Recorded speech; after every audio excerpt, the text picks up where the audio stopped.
here taking a break from writing my blog. I truly believe that the world is your oyster, and at a place like H&K Strategies, you do have opportunities to convert your dreams into reality.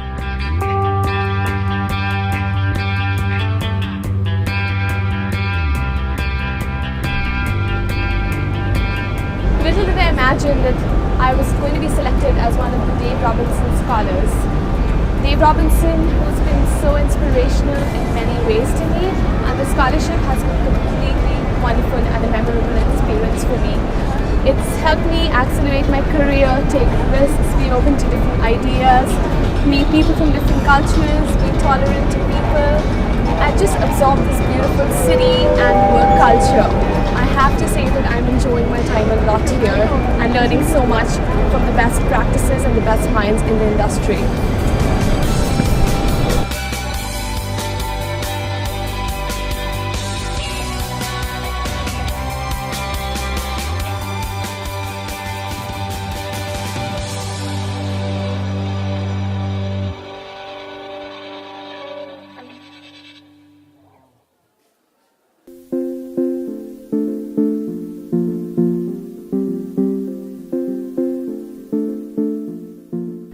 Everyone, I've got Ben Shipley here with me, who's been recently appointed as the regional head for digital Asia Pacific. So congratulations for that. That's a great role.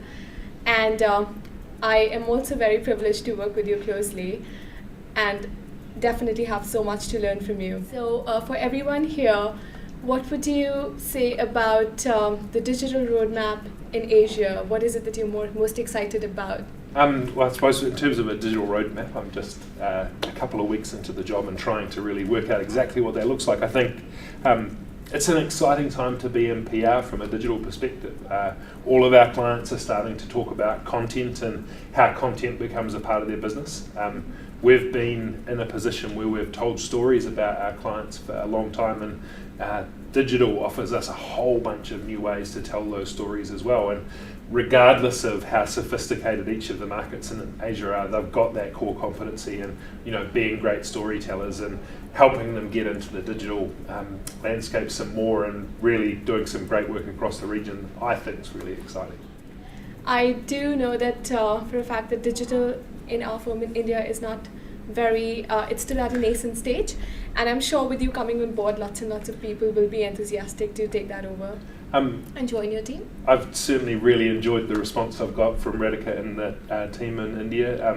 There's definitely a keenness to have more digital involvement and offer some great solutions to clients, and by the sounds of it, there's some fantastic relationships as well that exist that we give us the opportunity to start, telling a more digital story about H&K. Do you think with the advent of digital, traditional media is going to get wiped off completely? I don't think it's ever going to get completely wiped off, and I suppose what's really interesting for me is where the interplay between digital and traditional occur as well. Some of the work we do here in Sydney with Air New Zealand, basically getting attention for the content that they develop as a business themselves. One of the things that they've noticed is we can really supercharge or point lots of eyes towards a piece of content. So it's one thing to create great videos, it's another thing to try and get an audience to actually watch them, and by leveraging what traditional does well and what digital does well, you get a much better result for the client. Right. I think one of the things for us as an agency, we've really got to get away from talking about digital as a different service line or line of business. Digital should be part of everything that we do, and I'm really excited to get the chance to make that happen. Joining me here is Paul Plowman, our CEO from H&K Australia office. So welcome, Paul, and thank you so much for being here. My first question is, if there was an advice that you had to give to the youngsters in the PR industry, what would it be?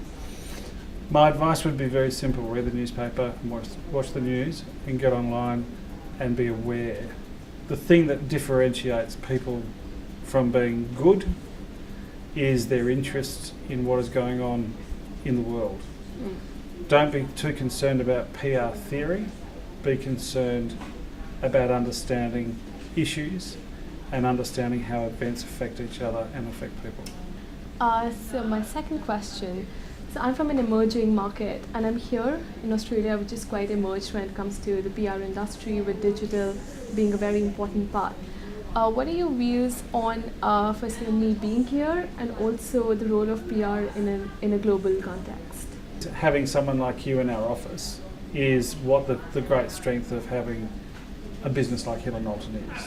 Because a business like Hill & Knowlton is a global business that offers people the opportunity to become culturally, politically, and in a professional sense, more exposed to different things that are going on around the world. Absolutely essential. We live in a global business, we live in a global world, so we need to understand what's going on in other markets, in other places, and interrelate. The business opportunities, particularly for a business like Hill & Knowlton, as compared to, say, a more local business, is we are a global business. Our clients are global clients. So having the experience of someone like you in our office who brings experience from dealing with some of our clients in that context into this market is invaluable. Hi, I have here with me Helen Ryo, who I worked very closely with on a few business pitches, VMware being the latest. And I have to say, I thoroughly enjoyed working with you, Helen, and you have some great ideas to put together a new business pitch. So great working with you. Are there any ideas that you'd like to, or tips that you'd like to give to the youngsters?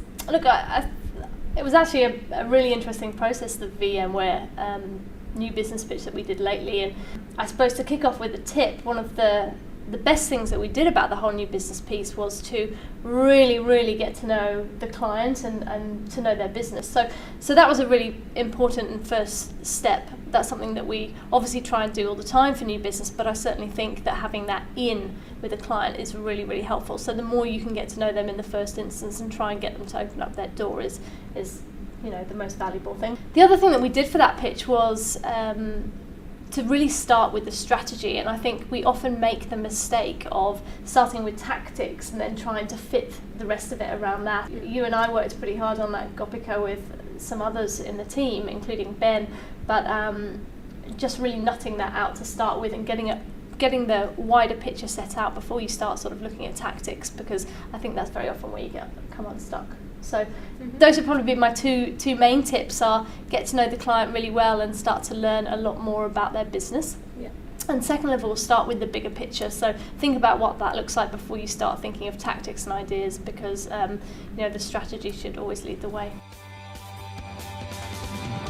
I've learned a lot during my stint in Sydney, but a few key takeaways would be: firstly, network as much as you can, because that's what an international environment can provide.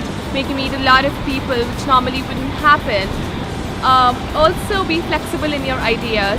It's important to unlearn to learn, because every place is different, comes with its own challenges. Foremost, you should really learn to pick your own battles and choose your battles wisely, because there'll be lots of challenges, and I learned it the hard way.